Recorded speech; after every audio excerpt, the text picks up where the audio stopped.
Buenas tardes para todos. El día de hoy, Manuela, Natalia y yo, Carolina, les hablaremos de la biopolítica en el transhumanismo. De acuerdo con Foucault, la biopolítica puede definirse como una tecnología política que se constituye entre los siglos XVIII y XIX. Se trata entonces de una tecnología orientada a regular y gobernar poblaciones enteras en lo que respecta principalmente a sus fenómenos vitales, que son nacimiento, vejez, invalidez, higiene, mortalidad, entre otros. Podría decirse, en síntesis, que la biopolítica o bioregulación hace vivir a las poblaciones humanas a través de la regulación de procesos que éstas comparten con otros, como los animales y demás vivientes. La biopolítica la plantea Foucault cuando sostiene que la existencia biológica se refleja en la existencia política con dos polos. Uno, en el cuerpo como una máquina en la anatomopolítica del cuerpo humano, y otro centrado en el cuerpo de la especie como biopolítica de la población. Resulta que para la sociedad capitalista lo más importante es la biopolítica, el cuerpo humano siendo una realidad biopolítica y la medicina una estrategia biopolítica llamada medicina social. Los problemas sociales se ven como problemas médicos. Es aquí donde la medicina interviene en los cuerpos de las personas. Sin embargo, no se abordan los problemas sociales como la desigualdad y la pobreza que generan enfermedades y que son competencia del Estado. Foucault también plantea que la noción de biopolítica aparece caracterizada por dos líneas divergentes. En la primera, que es de carácter positivo, la vida es más fuerte y presenta una resistencia al poder soberano. En la segunda orientación, que es de aspecto negativo, se presenta cuando el poder pasa por sobre la vida. Por ejemplo, en la situación en la cual el régimen nazi, a través del poder soberano, adopta una forma de racismo biológico. Es en este escenario en donde se prepara el desarrollo para la ampliación y discusión del concepto biopolítico, agregando así nuevos paradigmas. La biopolítica trasciende lo molecular y trata la administración del cuerpo visible a nivel molecular. Surgen especialistas en la vida en sí y la biopolítica se transforma entonces en bioeconomía como un ámbito gobernable y gobernado por el mercado.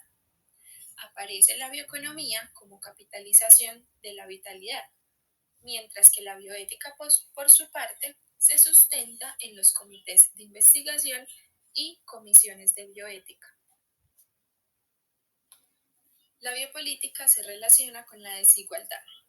Si consideramos aspectos como la seguridad social, la salud pública, los programas nutricionales, la disponibilidad de terapias adecuadas, de conocimiento e información, muchos de estos elementos, al estar en falencia con productos cerrados de las políticas públicas dirigidas a grupos específicos o como productos de una inadecuada interpretación de datos, terminan siendo un biopoder que pueden arrastrar a los individuos más cerca, sino a la muerte misma en vez de hacer vida.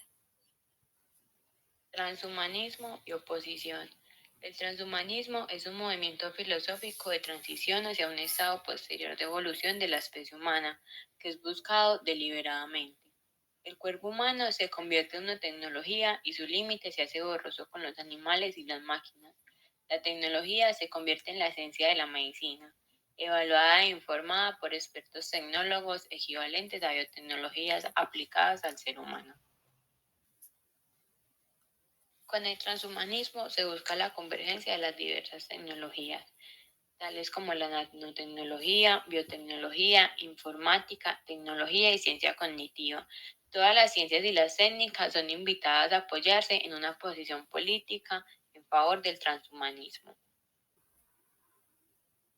La Declaración Transhumanista de 1998 advierte sobre los riesgos de la tecnología, adhiere a la ética utilitarista, se pronuncia contra todo autoritarismo político y se muestra abierta a un amplio rango de opiniones desde el liberalismo hasta la socialdemocracia. En oposición a esa perspectiva transhumanista, se ha levantado un planteamiento crítico llamado bioconservador, que argumenta contra el uso de las tecnologías para modificación de la naturaleza humana. Una de las preocupaciones centrales de los bioconservadores es que las tecnologías de mejoramiento pueden llegar a deshumanizar. Esta preocupación ha sido ampliamente sostenida. Estas tecnologías pueden socavar nuestra dignidad humana o inadvertidamente erosionar aquello que es profundamente valioso en el ser humano y que es difícil expresar con palabras o en términos de un simple análisis de costo o beneficio. Según dicho esquema de análisis biopolítico, evolución de la sociedad contemporánea y la determinación de su ingreso en la lógica de administración de la vida desde las referencias políticas, se puede presumir que el transhumanismo no presenta sino la fase superior de arrojamiento de la vida. En este sentido, históricamente ha sido la biomedicina la que ha operado como el saber de base que, pretendiendo resolver los problemas sanitarios de la sociedad tradicional, ha ofrecido mejorar la existencia entre los individuos y las poblaciones, estableciendo ese inédito régimen de dominación en el que a la vida se le hizo ingresar en los cálculos explícitos del poder. Problemas éticos que plantea la biopolítica del transhumanismo. Dentro del transhumanismo actual hay al menos dos vertientes. Una que es más partidaria de la mejora humana por la aplicación y el desarrollo de las ciencias de la computación y las cognitivas. Se trataría de la vertiente cibernética. Afirma que nos convertiremos, por ejemplo, en cyborgs. La otra tendencia o vertiente se centra más que todo en la biología sintética al hombre, aplicada al hombre, al mejoramiento genético y a la mejora humana en general. Uno de los problemas éticos que se analiza es el transhumanismo y el aumento de las desigualdades. Uno de los efectos negativos del transhumanismo es generar las desigualdades sociales. Muchos autores afirman que nos podemos enfrentar a un futuro con una sociedad fragmentada dividida en dos tipos de humanos: los que se mejoran tecnológica y genéticamente y los que no se les hace ningún tipo de mejoramiento. El otro problema ético es la robotización y la pérdida de puestos de trabajo.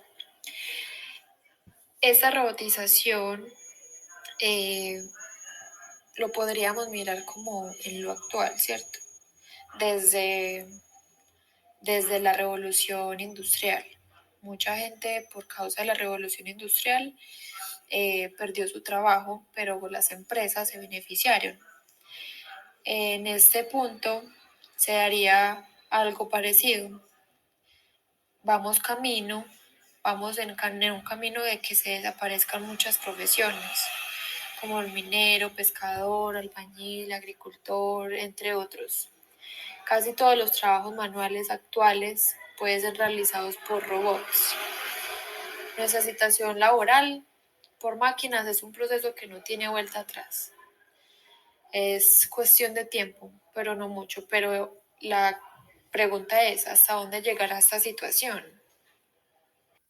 También se originarían nuevas razas, como por ejemplo una especie de tecnohumanos, donde se sustituyen partes orgánicas por partes mecánicas y su biología participaría en facilitar el proceso de adaptación. Por ejemplo, haciéndoles nacer sin extremidades y con puntos de unión ya preparados para insertar las partes mecánicas. Y otro ejemplo serían los genhumanos, que ya serían seres modificados, humanos modificados genéticamente, y ya se perdería el concepto de ser humano, o sería una raza ya inferior. Una de las consecuencias del transhumanismo más positiva sería la apertura de nuevas líneas de investigación y de desarrollo. Necesitaríamos nuevas fábricas, nuevas maneras de obtener productos compatibles como la biología humana.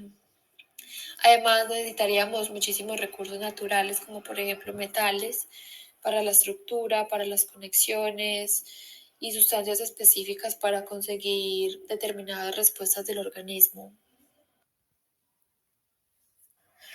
En conclusión, Existen muchas perspectivas que se tienen que tener en cuenta en el desarrollo y en el avance de esas tecnologías.